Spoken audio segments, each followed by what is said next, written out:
വിഴിഞ്ഞം പദ്ധതിയുടെ ആദ്യഘട്ടം യാഥാർത്ഥ്യമായതോടെ പദ്ധതി നടപ്പാക്കിയത് ആരെന്ന അവകാശവാദവുമായി പല രാഷ്ട്രീയ പാർട്ടികളും രംഗത്തെത്തിയത് നാം കണ്ടു. വിഴിഞ്ഞം പദ്ധതിയുടെ ചരിത്രം പരിശോധിച്ചാൽ അറിയാം ആരാണ് ഈ വിജയഗാഥയുടെ പിന്നിലെന്ന്. നൂറ്റാണ്ടുകളുടെ പഴക്കമുണ്ട് വിഴിഞ്ഞത്തിന്. രാജാക്കന്മാരുടെ കാലത്തു തന്നെ വിഴിഞ്ഞത്ത് ഒരു തുറമുഖമുണ്ടായിരുന്നുവെന്നതിന് സൂചനകളുണ്ട്. സംഘകാല കൃതികളിലെ പരാമർശങ്ങളനുസരിച്ച് 12ാം നൂറ്റാണ്ടിൽ കൊളോത്തുങ്കൻ ചോളൻ്റെ ആക്രമണത്തിലാണ് തുറമുഖം തകരുന്നത്. പിന്നീട് തിരുവിതാംകൂർ ഭരിച്ചിരുന്ന ധർമ്മരാജ കാർത്തിക തിരുനാൾ രാമവർമ്മയുടെ കാലത്ത് വിഴിഞ്ഞം വീണ്ടും ഒരു ചെറു തുറമുഖമായി വികസിച്ചു. അന്ന് അതിന് നേതൃത്വം നൽകിയത് ദിവാനായിരുന്ന രാജാ കേശവദാസ് ആയിരുന്നു. വിഴിഞ്ഞത്തിൻ്റെ സാധ്യതകൾ മനസ്സിലാക്കി ആധുനിക തുറമുഖമെന്ന ആശയമുയരുന്നത് സർ CP രാമസ്വാമി അയ്യർ ദിവാനായിരുന്ന സമയത്താണ്.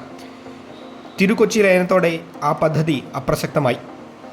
കൊച്ചി തുറമുഖമുള്ളപ്പോൾ മറ്റൊരു തുറമുഖം എന്തിനെന്ന ചോദ്യമുയർന്നതോടെയാണ് വിഴിഞ്ഞത്തെ ചർച്ചകൾ അവസാനിച്ചത്. 1991 K. കരുണാകരൻ മന്ത്രിസഭയിൽ MV രാഘവൻ മന്ത്രിയായിരുന്ന സമയത്ത് പദ്ധതി വീണ്ടും ചർച്ചാ വിഷയമായി.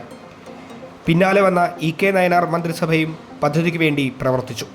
AK ആൻ്റണി മുഖ്യമന്ത്രിയായിരിക്കുന്ന കാലത്ത് ടെൻഡർ നടപടികളിലേക്ക് വരെ നീങ്ങിയെങ്കിലും കേന്ദ്രത്തിൻ്റെ സെക്യൂരിറ്റി ക്ലിയറൻസ് ലഭിച്ചില്ല. 2006 VS സർക്കാർ അധികാരത്തിലെത്തിയതോടെ പദ്ധതിക്ക് ശരവേഗം കൈവന്നു. പൊതു സ്വകാര്യ പങ്കാളിത്തത്തിൽ വിഭാവനം ചെയ്ത പദ്ധതിക്ക് വീണ്ടും ടെൻഡർ വിളിച്ചു. നടപടികൾ കോടതിയിലേക്ക് നീണ്ടതും കേന്ദ്രത്തിന്റെ അനുമതി ലഭിക്കാത്തതും തിരിച്ചടിയായി. തുടർന്നു വന്ന ഉമ്മൻചാണ്ടി സർക്കാർ നടപടികൾ വേഗത്തിലാക്കി. 2013 പരിസ്ഥിതി മന്ത്രാലയത്തിന്റെ നിർണായകമായ ക്ലിയറൻസ് ലഭ്യമായി. വൈകാതെ ടെൻഡർ നടപടിയിലൂടെ അദാനി ഗ്രൂപ്പ് പദ്ധതിയിലേക്ക് കടന്നുവന്നു. ഒന്നാം പിണറായി സർക്കാർ അധികാരമേറ്റതോടെ നിർമ്മാണ പ്രവർത്തനങ്ങൾ ശരവേഗത്തിൽ മുന്നോട്ടു നീങ്ങി. ഓഖി ചുഴലിക്കാറ്റും കോവിഡ് വ്യാപനവും പ്രാദേശികമായ എതിർപ്പുകളും പദ്ധതിയുടെ വേഗം കുറച്ചു.